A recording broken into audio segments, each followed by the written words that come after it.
Hello, Renaissance artists, and welcome to our final lesson of the second year. I am so excited to share this lesson with you. I'm going to be doing a lot more writing in the workbook as I conclude our second and final year of the Academy. This final lesson, I have put together a painting that is a conglomerate of several different resources, and I'm going to begin by showing you my sketch. I'm going to talk you through how I came up with this idea. What you see behind me, I have just blocked in the composition as I have it laid out in my sketch. So I'm going to show you in this lesson in three parts how to start and finish this painting. And what I'm going to be doing is taking all of these different resources, putting them together to make a narrative painting using all sorts of different elements. I will be incorporating some plein air paintings and some photos I've taken from my experience and time out in Colorado, some mountains and so forth. I have some horses and some ravens and some men on the horses. So I'm really excited to do this painting. It starts to generate an idea in this evolution of thoughts. And so that's what I really want you to incorporate into your final painting this year. So as you work on your ideas and composing this scene in your mind, think about ways you can turn a photo, or think about a plein air exercise you did earlier in the year, or whatever you need to do, and play around with how big and how small, and positioning where in the canvas, and how much scale and size and importance, and what it is you really want to say too, because ultimately that's the whole reason we're doing art, is to say something, whether it's poetry or an idea or a statement about something. Whatever it is that's important to you makes you unique. And so that is the voice that after 2 years I hope to pull out of you as a teacher. So again, most of the communication in this final three parts is going to be in the written format. I'm going to be talking during the video, explaining a little bit what I do. It'll be in voiceover format because a lot of this painting is going to be sped up.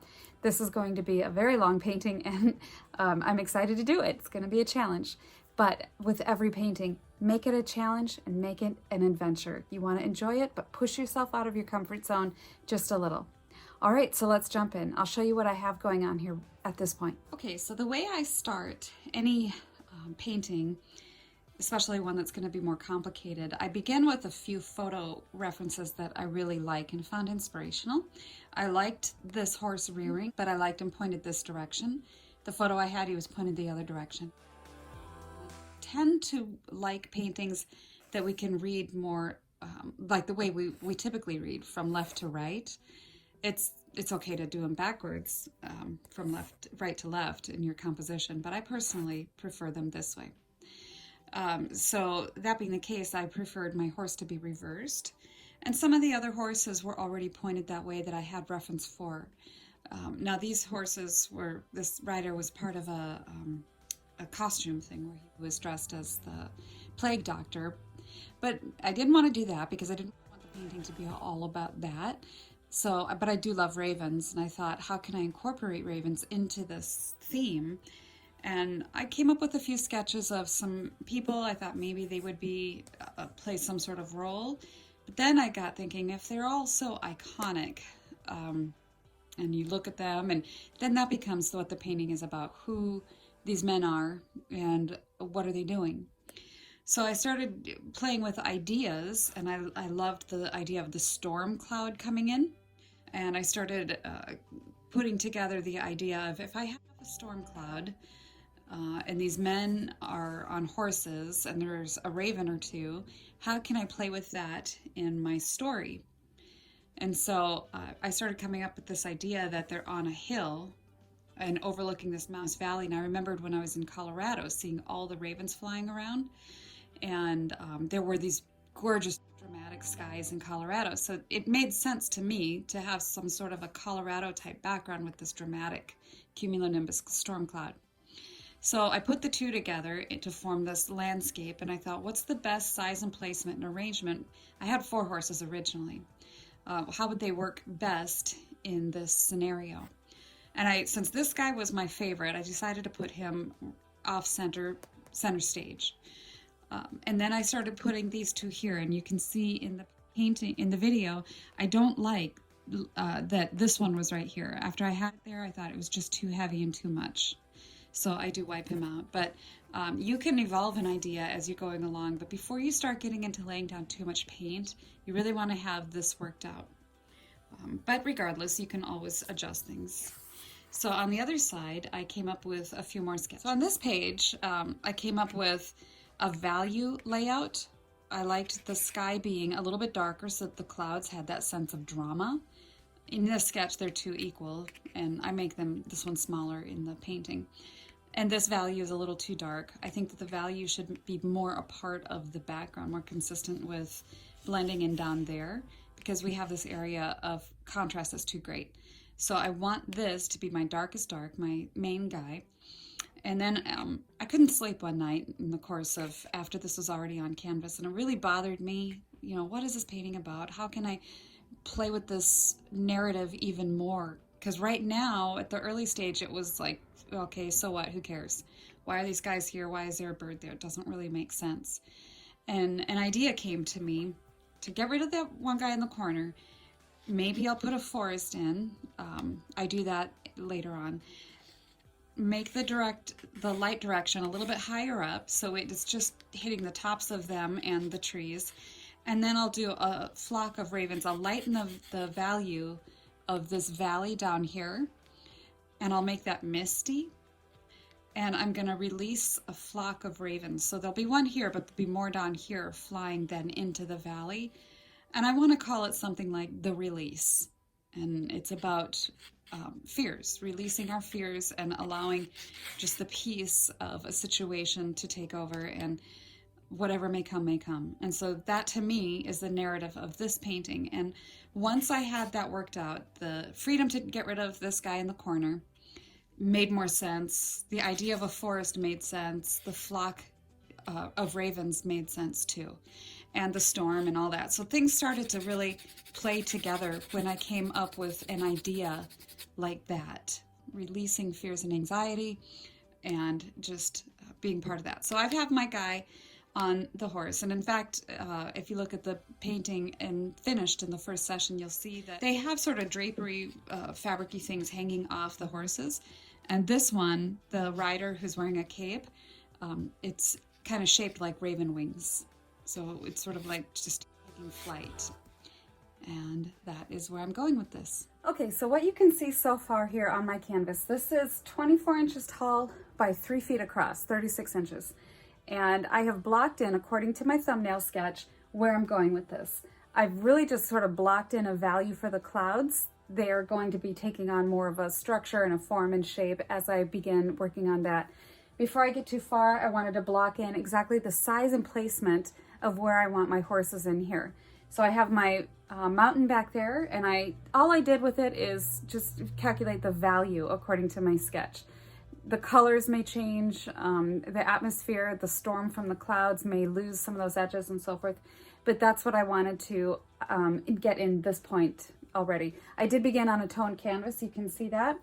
All right, so now on this side then I have my horses. I've got 1, 2, 3, 4.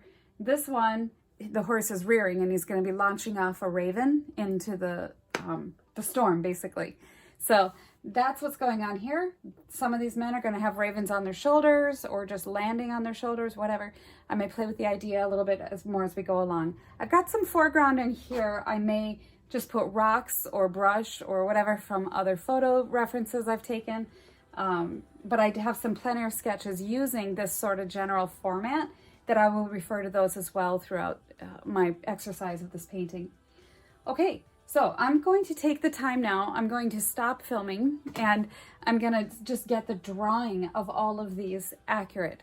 So I will show just a little bit of that, but as you know by now, how I incorporate the drawing onto my canvas without spending too much time, film time, I will just do it off camera for the most part.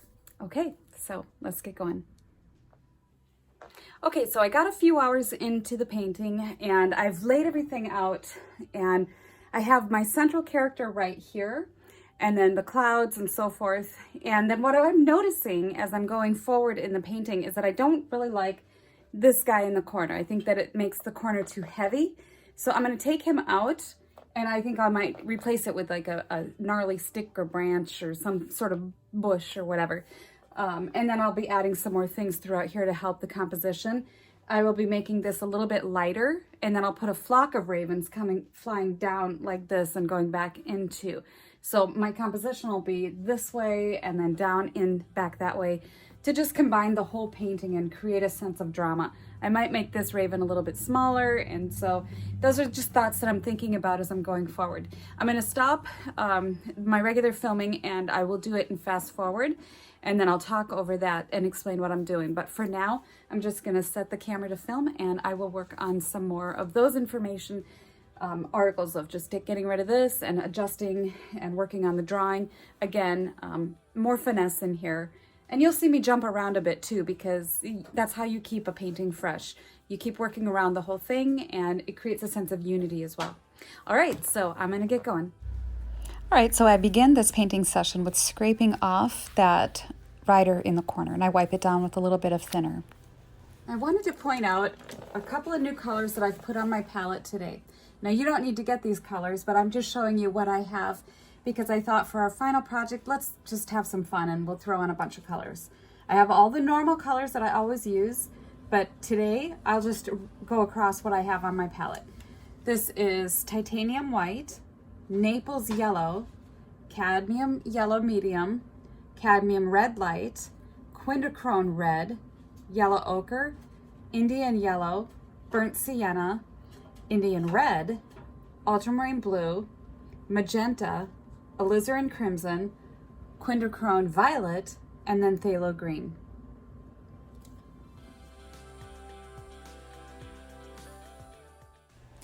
So as I begin this session, I'm going to start in on my star of the show and just work on developing his form a little better. I had taken out that one horse, and so that meant I had to put in his legs and hind end there where the head was covering it. And I liked that feature of this horse anyway, so it was important to me to add those back in. As you can see, I'm working to develop the values and the accuracy of the form a little bit better and closer detail to what it is I was actually seeing and observing in the original photo. Over this, I'm going to let it dry, and then I will rework some of the lighting as I adjust the direction that I want the light to come in. Now, that is something that is a little bit more advanced, and the more experience you have under your belt, the better you'll be able to be at visualizing exactly if the light's coming from a different source than what your photo tells you, how to adjust that. And I will show you as we get moving along in this painting how I'm going to take the lighting and make it coming even stronger from the upper right-hand corner. And so in the meantime, however, I need to get the form accurate, and so I'm copying what I see from the photo, just getting the sinews and the muscles and tendons and everything accurate. Then I'll come back through with glazes and layers and cover over some areas and pull out highlights more. So now I'm working on the clouds too, and these are going to take a long time, but I wanted to establish some form and color direction in the placement of the form of the clouds. So I started with that bright sky color. I may tone that down a little bit, but placing in the values for the clouds too. So I worked to establish the value accuracy of that horse in the background. I felt it was just a little too heavy and dark. So I'm pulling in a little bit lighter value notes on it and jumping back to my main horse. I felt the head and form up there needed a lot more work. You can see on the original there. I'm going to also spend a lot more time on it as we move along, but especially since I love the angled tip. That's one of the things that drew me to that photo in the first place. So working on the ears and that top line of the head, just isolating where those ears are in relation to the eyes and so forth, taking in those measurements. I didn't want to spend the time showing you how to get the drawing accuracy when that's so much of what we've had this year.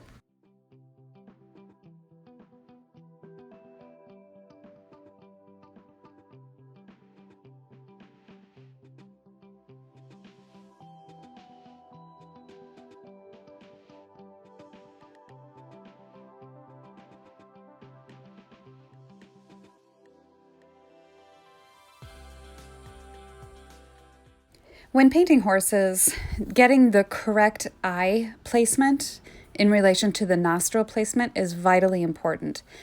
And I'm going to actually take some more time off camera and just perfect the drawing of the head. And I like to wait and let it dry completely. And I'll come back through with the inky mixture of dark paint and I'll work on the drawing. I'll make some measurements and then you just draw right over the top of the dry paint exactly where things should go. And that makes getting the form a little bit easier. So paying attention also to how the tail comes out the spine of the back of a horse is important. Different breeds have it come out in different places. And so I'm just perfecting that passage. Working on the form of the clothes. The rider there was dressed differently on the horse. And so I wanted him to also be wearing a black cape so that he fit in with the other men in the painting. And in fact, I morphed this guy into a girl eventually because I think it has a little bit more interesting story as a female. And so I'm making the cape into what suggests a raven wing as I work through some of the form as the way it flaps. I don't want it to be obnoxious and I want it to still be believable. So I'm working out the dark values first and trying to figure out the way it would flop and fold if the wind was catching it just right. I may look for some photo references of flapping fabric or whatever, or maybe even just create a model. That is really ultimately what you want to do in working on a painting is don't just try to second guess and make it up. If it's the center of interest, it has to be accurate, it has to be right. And so take the extra time, build a little model. You know, if you don't get it done within the time frame, that's fine. Just take the extra energy and make sure that what you are referencing is as accurate as you can get. My rider was wearing boots, and I wanted English riding boots because I think that the tall black boots look more interesting. So I painted those in, and having experienced riding English all my life, I know what they look like and how they crinkle and fold around the ankle. And since it wasn't a really predominantly detailed area, I was able to just figure it out. So working on the clouds now, I'm softening the edges. Because they are a rounded form, they all are going to have something of a soft edge. Even though when I look at the camera, at the photograph reference, I can see a sharp, crisp edge. You have to paint clouds with a rounder, softer edge. Otherwise, it won't feel like it has fluffy form. It'll feel cut out and pasted on the sky. So I'm working on softening those edges and beginning to sculpt out the contours of the cloud masses. I've painted a lot of clouds before, but one thing I have to share with you in painting gigantic thunderheads is that they are extremely tedious and time-consuming to get to look accurate. And if you're going to paint a big thunderhead, take the time, work a little bit on a passage, and then work on something else, come back to it. You know, it just be willing to invest the energy because they do look spectacular when you get them done. I mean, look at the form of that cloud. I want to take that time and energy to make this look the way it's supposed to look. So I'm starting with just a base of a neutral color. That cloud back there is a little darker than the one in front because it's further behind, not getting as much light. So I'm starting with a neutral base with a few variations in cool and warm. And then I'm coming into that with a darker passage of where the shadows identified each cloud cluster formation. So starting with the darker, I'll come back over that with a little bit lighter in the highlighted areas to demonstrate form, that it's coming out at us. And so I start with the shadow, add the highlights, and softening edges. And so that's pretty much the focus I take on these clouds. One thing that I found was a challenge with the smaller, farther away cloud was to keep it in the background. And while I know it's white, I cannot paint it white. I can't paint it the brightest white that is going to be in the large cloud because that one is up in front, getting the most light, and that one is behind. So when you're working on something like this, you have to take in the entire painting at the same time. So I was always looking at the big cloud to make sure I wasn't going too white on this background cloud. And I also didn't want to make it too dark. So I loved the clouds in front of it that had that glow and that peach warm light as it slipped down into shadow. But the really big thunderheads that were above were whiter, more like those mashed potato clouds that we like looking at. Now, I really love those clouds that were in between these two massive piles of clouds. I loved how they were darker, almost smoky, warm gray back behind everything.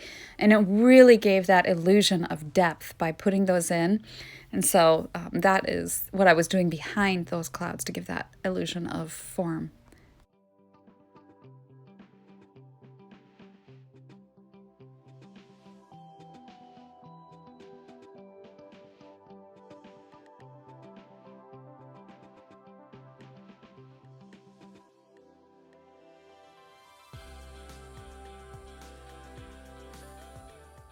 I'm starting to build up the highlights in the clouds here in front, and I'm just taking a little bit of that warm yellow ochre, Naples yellow, and white mixture and just putting that on in smaller chunks and passages, all the time stepping back and just taking the whole thing in, looking around, comparing it to the whitest white of the big cloud in front, making sure that this is still in the right key, in the right pitch. And keeping my brush strokes soft and sort of choppy. I will probably at some point take an even smaller brush and go back through this cloud with more detail. And that'll be in the probably the last video as I demonstrate those finer point details of the whole painting. But in the meantime, as we're blocking in and laying in masses and getting the painting to have its essence, that's basically all I'm working on in this painting. This is not the finished product on any passage of this painting.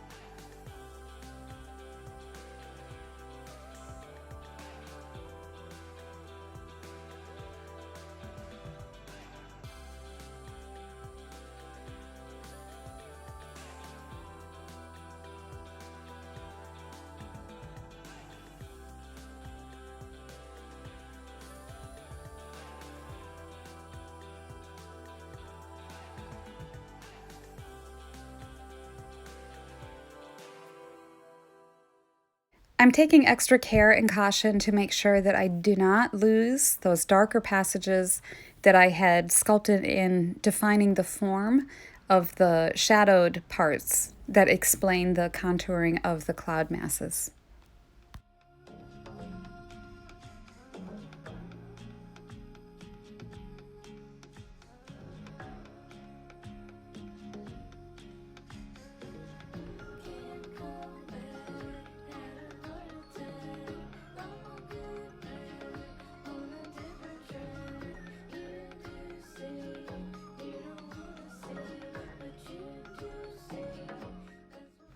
As with anything in life, if it's worth doing well. And to take the time and take a deep breath and just say to yourself, I'm going to commit whatever it is necessary to learn what I need to learn in this passage. If you've made it this far in the Renaissance Academy, you feel that way. So when it comes to a passage in your painting, just say to yourself, you know what? I did 2 years of the Renaissance Academy and I can do this. Whatever it is, you've put in the time and the energy and the dedication, effort to really just focus in on something. So when I'm painting on these clouds, I think, if someone else can do it, I can do it too. And I love that statement for its many implications in life. If anyone else can do it, then I can do it too.